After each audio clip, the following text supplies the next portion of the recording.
Everyone wants to live an inspired life, yet so many people search for happiness following the footsteps of peers and taking advice from people who have different values and outcomes to which they're searching. There are people born into wealth, graduated from the best universities in the world, and there are people who have none of that and yet are living extraordinary lives full of fulfillment and reward. The purpose of this podcast is to share insights and strategies that allow you to question the status quo and think freely, so you can design your life and be who you want to be. We get one life. Time is our most valuable asset. I believe that when we're free and able to focus on meaningful work, we become better human beings. This is Always Free, and I'm your host, Jason Graystone. Welcome to the leading podcast for financial empowerment and wealth creation. Subscribe to this podcast so you don't miss an episode. You can connect with Jason on social media and subscribe to the Jason Graystone YouTube channel for weekly videos. Don't forget to also subscribe to the weekly newsletter to receive frequent educational content and action steps to help you design your life so you can be who you want to be. For news on all future events and updates, go to jasongraystone.com.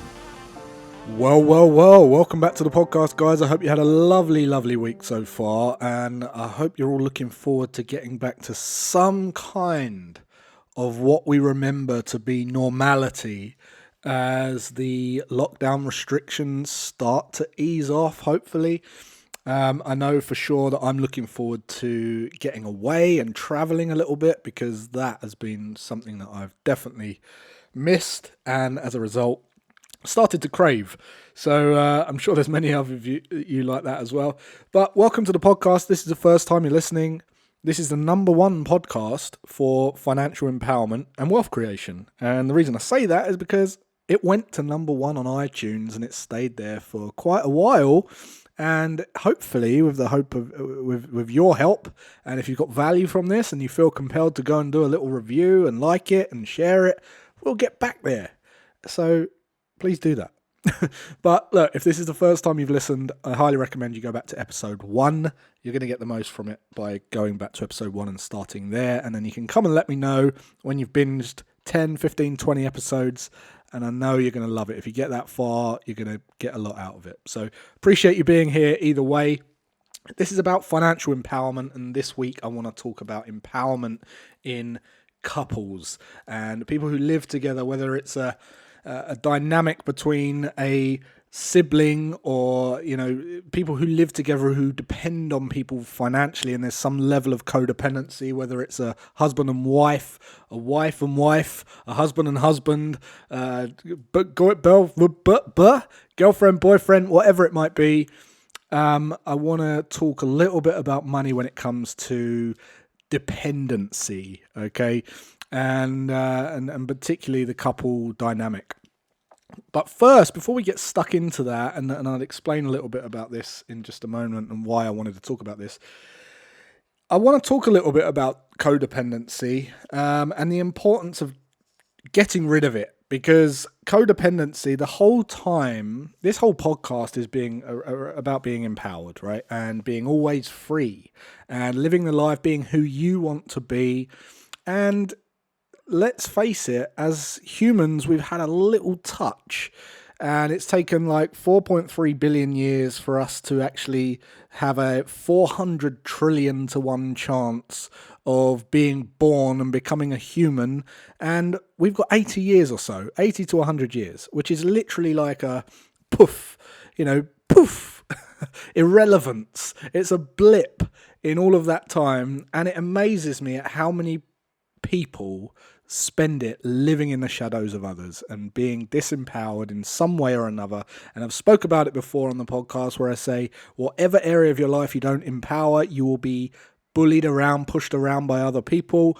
We had it last week when I spoke about the guy that got scammed, didn't have his business in order, didn't have his finances in order, got pushed around by people who were telling him how to spend his money. And that's going to happen in your weight and in your health and in everything, right? And I was having this conversation earlier this week about the whole fact that bullies, right? You feel bullied when you're disempowered in something, when you don't love something about yourself. Otherwise, the bully wouldn't exist. And I said, like, if I started a course for bullies and I said, right, I've got this course for bullies, it helps you stop being a bully, no one would enroll. No one would enroll because People don't think they're bullies. This is the thing. The bullies aren't the thing that exists. It's the disempowerment that exists. If we solve the problem of disempowerment, then the bullies go away. And that's very much my view on everything in life. Empower yourself and you'll live a much more happy, much more prosperous lifestyle. So that's kind of what spurred this on. When I had a conversation with someone in my group who was struggling to get a result, and he's kind of been dibbling and dabbling for a little while now on his wealth creation journey. And he made a statement like, everything I do is for my family. And immediately I saw that they were not telling the whole truth. Okay, because if you believe and tell yourself that everything you do is for your family or your wife or your husband or your partner or whoever it is, or your kids, just by saying that, by definition, it will limit you to getting what you want in life. Because you will get to a point where you won't go above and beyond to achieve something in yourself, even because you're telling yourself it's for them. Right, and it will stop you from actually getting the results that you want. And it's incredible that I see everyone kind of on this delusion that everything they do is for someone else. Let's get rid of that thought now, because let me tell you, everything you're doing primarily is for you. Everything you do primarily is for you to survive. Now, at maximum, it might be 50% you do for your family, or your kids, or your wife, right? And that 50% might even be evenly distributed across 3 family members or 2 members. But 50% definitely you're doing for you. So that kind of led on to the conversation about money, because I see a lot of couples struggle. First of all, let me tell you the stats on this. About 42% of marriages end in divorce. And about 25% of that 42% is because of money and financial and disempowerment, right? So there's a message there. So we need to look into that message a little bit, and what is that about? Why is that going on? Well, let me tell you, because disempowerment comes from not feeling like you are rewarded and someone else has control over the wealth, the cash, the income. When in actual fact, it's not a whole truth. It's only partly true. So let me give you an example of what I'm talking about here. If I come home and I bring in all the money and I come home to my wife, let's just say I don't live with my kids. Let's just say it's just me and my wife and we don't have kids, okay? And I come home and I say, well, everything I earn is for you. Everything I earn is for the house, right?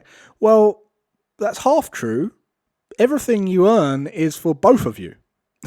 And we naturally, when it comes to the partners, we naturally seek people to fill a role. If you've got a great partnership, if you've got a great relationship, which I do, I have a great relationship with my wife. We're very, very compatible in the way that we've found partnerships to delegate things that have strengths in other areas and are holding up and propping up and supporting weaker areas in the other person. Okay, so for instance, I will go out and earn money. I love business and wealth building and finances and self-development, all this kind of thing. My wife is all about family, home, relationships, socializing, and she's made me a lot better at doing that stuff, and I've made her a lot better at doing my stuff, and together it works, right? But here's the thing. If I bring home the money and I say, I've earned all this money and this is all for everything I do is for you, well, it's a lie, because I live here as well, so it's half for me and half for her. Okay? And then there's things that she does which, although they're not in the form of cash, if she wasn't there, I'd have to pay for it. So if you work out what the partner does who looks after the home, well, does she take the kids to school, collect the kids from store? Does she do some cooking or cleaning, or does she run other errands that allow you? Does she do your washing, or does she do your... and I'm talking about, he, she, in terms of my own personal relationship, because that's what I'm kind of envisaging right now. But there are going to be roles that they play that they are better than you at, and they're more happy to do as long as they're feeling rewarded. And the feeling of reward comes from being well aware of the fair exchange that's going on. Because if it wasn't for my wife, I wouldn't be able to do certain things I do. And if it wasn't for me, she wouldn't be able to do certain things she does. And I see a lot of the time there's these couples that go, the one person in the couple will say, oh, they're just focused on business. All they care about is money. Well, what do you do? Oh, well, I like yoga. I like going to the gym. I like hanging out with friends. I just like the things that don't really cost money, right? But in order to have that, you have to have someone else who's getting the balance there, someone else who's footing the cash, so you can do that. So although you're not indirectly focused on the money, those values to you require money in order for you to live that life and have and fulfill those values.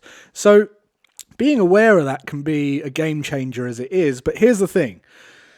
When you go out and the form of cash and you bring it in and you pay for food and you might pay for the house, you might pay for electricity, whatever it might be, services, there's going to be your partner who's doing things that are allowing you to do that, right? And if you didn't have your partner, you would have to go and pay for things like that. So here's what most couples don't do. They don't take the time to work out in monetary value what that is actually worth, because it gives you a clear indication of exactly what your 50% is and what their 50% is. And this might sound regimented to you, and it might sound a bit straight and a bit harsh, and everyone kind of in this fantasy about romance and all this kind of thing. But I'm telling you, everyone wants empowerment. Everyone wants to feel rewarded. Everyone wants to feel like they're pulling their weight. Everyone wants fair exchange. No one wants to be living in someone else's shadow. And everyone wants to lose codependency and be fulfilled and feel like they have meaning and they are independent. So that comes from developing a system that allows people to see the fair exchange there.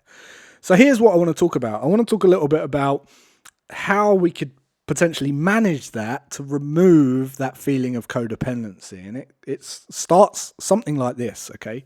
If you are the breadwinner, let's say, or your partner's the breadwinner, think about how much you bring in, and then think about how much what your lifestyle costs are, what your living costs are. And think about that and have that written down. The next thing to do is to think about everything that the other partner brings to the table. So if you're not the breadwinner, think about everything that you do in that partnership dynamic. And if it's cooking, great. If it's cleaning, great. If it's picking the kids up from school, great. Whatever it might be, if it's looking after the kids, if it's doing, whatever that might be, write down all of those chores. And the next thing you can do is go out and check the market value of what it would cost to go and employ someone to fulfill those roles without you. Okay.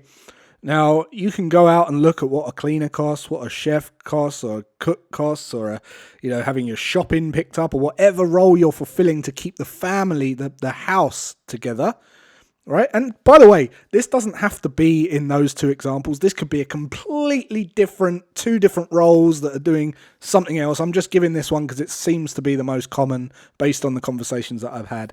One will do the house, the husband or the wife, house husband, wife husband, whatever it might be, housewife, and one will be the breadwinner. That's very common. And if you're offended because you feel like I'm I haven't been sexist or mentioned that it's one way round at all. So if you're offended, maybe if it's pushed your buttons, it's because of this actual subject that we're talking about. And actually you're thinking, oh, why is this really, really annoying me? Well, this is probably why.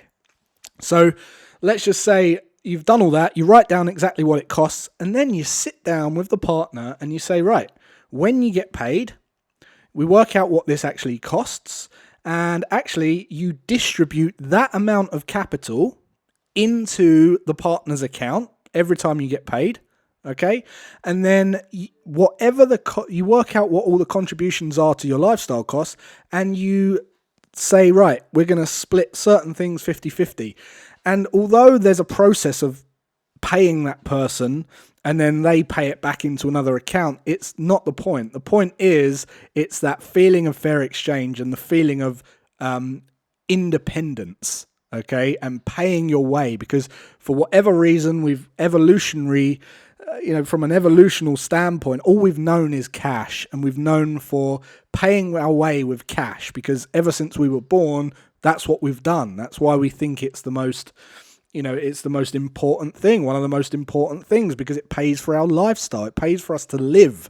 So we need to ease that. We need to relieve that little itch that we've got there.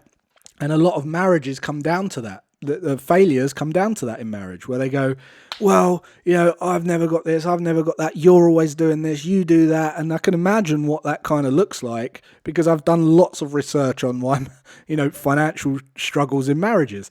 So here's the thing. You work out what you're going to bring to the table. You work out what your partner's going to bring to the table and what that's worth. And then you basically pay that person into their own account out of your money, okay? And then they pay back towards the living cost, so that you both feel like you're paying your way. It's transparent on what it is worth, monetary value. But here's the real big thing. It will tell you how much you're bringing to the table in true value as opposed to your partner, or how much your partner's bringing to the table in true value as opposed to you, right? And it will actually level the playing field, because you'll get a true value of, wow, I'm not actually bringing in as much as them. You might be you might figure out by doing this, even though you're bringing in the money, that they're bringing in more value to the partnership than you are. If all of those jobs add up to something that's kind of more than your half, well, then they're more valuable to you, right? But it also gives you a gauge to see where you need to pull your weight more, or they need to pull their weight more, because that's how a great partnership works. That's how a great couple dynamic works, by fair exchange. Everything, fair exchange rules the game in everything in life. So a great way to do that is to do this process. Now, there might be a situation where it doesn't quite add up as much as your half, and then they can go, well, yeah, great, I need to go and, maybe I'll do more of this or I'll do more of that. And it'll just give you a way of measuring that, so that you both feel like you're bringing the right amount to the table, if that makes sense. So as I said, I know this sounds like a bit out there, but I promise you it's made one of the biggest differences to my life, to mine and my wife's life, just by being appreciative and fully aware of the value that each one is providing. And if you do it and you take the time to do it, I know it's going to make a massive difference. If you're one of these people that's having that battle with finances in the relationship, then I promise you this will make a big difference. It's going to make a difference to you, no doubt. And as I say, if you work out that you're bringing in the cash and you've actually not met your 50%, it doesn't add up. You're actually doing less. Then just because you're going out to a job and bringing in the money, it doesn't mean that you're more valuable to the relationship, right? And this is a great way of figuring that out.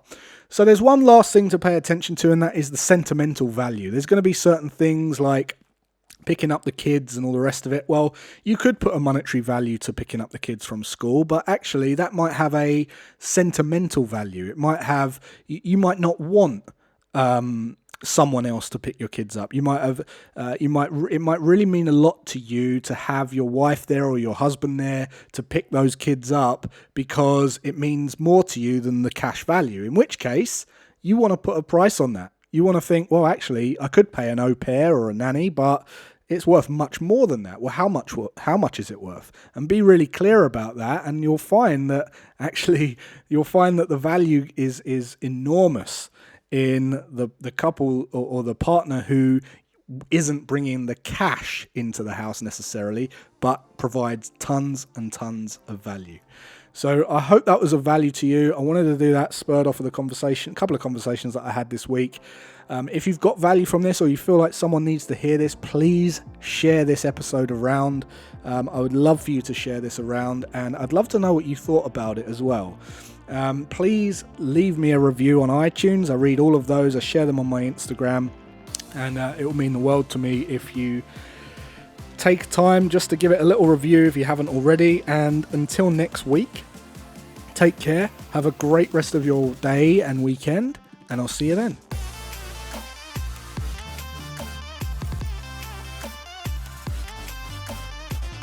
Subscribe to this podcast so you don't miss an episode. For news on all future events and updates, go to jasongraystone.com.